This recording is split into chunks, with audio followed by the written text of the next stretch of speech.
The one thing about funding is if you wait until you need the money, it's often extremely bloody difficult to get someone to open up their pocket and then give you the money as a loan. And whether that's a bank or funding or however you're going for, credit cards, we've seen it across the board. But specifically talking about business owners, they don't go for finance early enough and they're not thinking ahead and future forecasting their needs and their expenses. So what generally happens is business is going well, and they think, why would I get a loan? Why would I get an overdraft? Why would I get a loan of credit? My business is going well. And then all of a sudden, some bad debt, some aged receivables go bad. You get some bad debts. Some other companies you do work with go under. Cash flow dries up. A pandemic hits. You run out of money. And then you decide, shit, okay, well, I actually do need some funding now. And when you then go off to the bank and say, hey, I've ran out of money. Can I get a loan? They're going to assess you on your performance at that point in time. And you've got bad debts, you've got no cash flow, you've run out of money. There's no enticement for a bank to give you a line of credit overdraft. And if they do, there's a higher risk. So you're going to pay more interest and it's going to cost your business more. And then it's harder to kind of have that turnaround. So in a really quick summary, because I've kind of powered through this and I'd love to get your comments, guys, on what you've seen.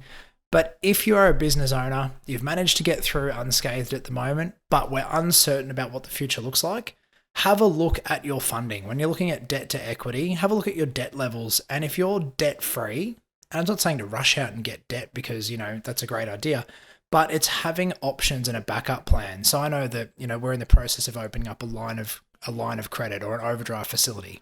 That just means if we have a couple of months where there's some people that are slow to pay us, I can still make sure that I've got my wages covered every month and the rent goes out the door.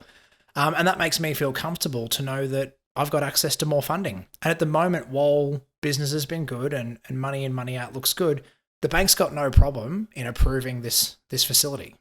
If I'd waited until I'd run out of money, different story. What have you guys seen, Nick or Marty? Yeah, well, I've definitely been in the commercial lending space and work with businesses directly on this, and you're absolutely spot on, Jace. You should always borrow when you don't need money.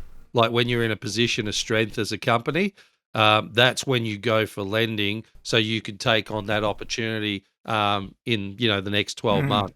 And I think you're right that the lenders are notorious for taking the umbrella away when it's raining, and that that's been a constant for 25 years. So, and I think that's where you work in well with an accountant like yourself, Chase, to look at the business and say, what are the needs of that business over the next 12 months to even 2 years, and actually get your funding up front, get your funding ready to take those opportunities and to mitigate any downside as well. So often, and I know when I was a senior business banker, business would come to you when they're in trouble and you are hamstrung, and you might be able to give them like a temporary overdraft that had to be paid quickly. And it's almost playing Russian roulette with the business and the lender at that stage.